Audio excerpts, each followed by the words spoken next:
name is Mohammed Iqbal, and name of my organization is ICDDRB. ICDDRB stands for International Center for Diarrheal Diseases and Research, Bangladesh. One exciting thing that I am looking at this moment is a Chronic Disease Club. Chronic Disease Club, it is a community initiative. In 2009, the community people of the Chakuria, of the two areas, they thought that they will have a self-management for the chronic disease. So what they did, they organized some health camp, and they collected some money from the community, and with that money and with this health camp, they mobilized the community to form clubs. In their activities, what they did, they first listed the households of a ward, and they invited all the people of those households who are at the age of 40 and above to come for the screening. After coming morning of the 7, there was a place they could rest for about 10 to 15 minutes. After that, there was a registration desk. They registered themselves there, and after that, our volunteers, they took the blood for the blood glucose by using the glucometer. After taking the blood, they sent them to take the blood pressure. By the community paramedics, they took the blood pressure and the anthropometrical measurements, and after that they are served one packet of breakfast. After this breakfast was also provided by the community. Some rich people of the community, they arranged that breakfast, and the people were asked for wait or to come back after 2 hours to give the 2 hours after blood sample. After this kind of screening, they found that some people have the hypertension and some people have the elevated blood sugar. Those people had the abnormal reading. They were asked to come back after 7 days. And after 7 days, the same procedure was followed, and they were screened. And those who were found in both the occasion having the abnormal reading, that is the hypertension and the high blood sugar, were categorized as the chronic disease people.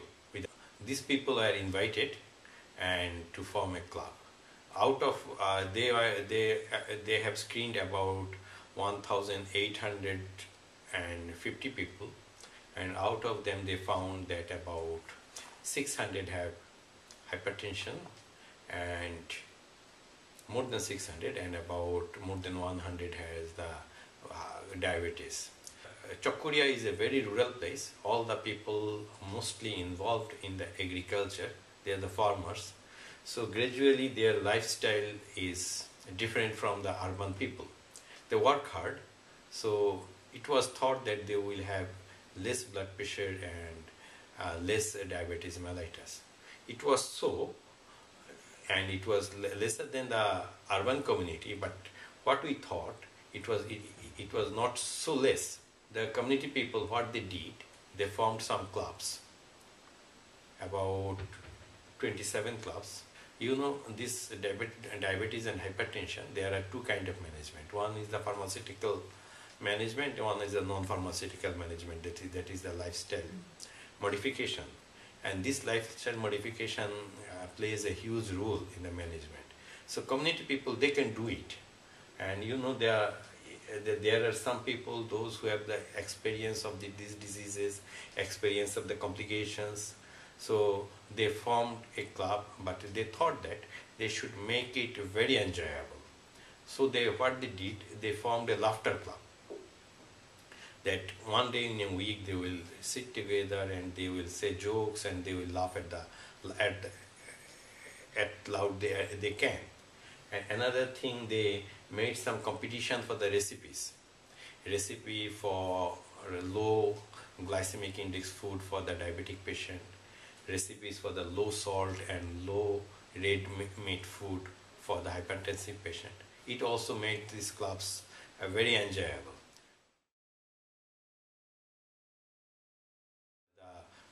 Many activities are going on in different parts of the world, and these kind of activities are going on where the universal health coverage is not present. Like the countries Bangladesh, Thailand, Philippines, South Africa, here the health in the health system is not covering all, and there the people have to pay from their pocket. That is, the out-of-pocket expenses are very high, and which is in most of the cases are not affordable by the community or the population. So this kind of activities of the chronic disease club or other things, which are the non-pharmaceutical management, which can be covered a vast portion of the management of the patient, which will not involve any cost, but it will empower the community. The health literacy of the people will increase, and with the increase in the knowledge, the people will have more power in their hand.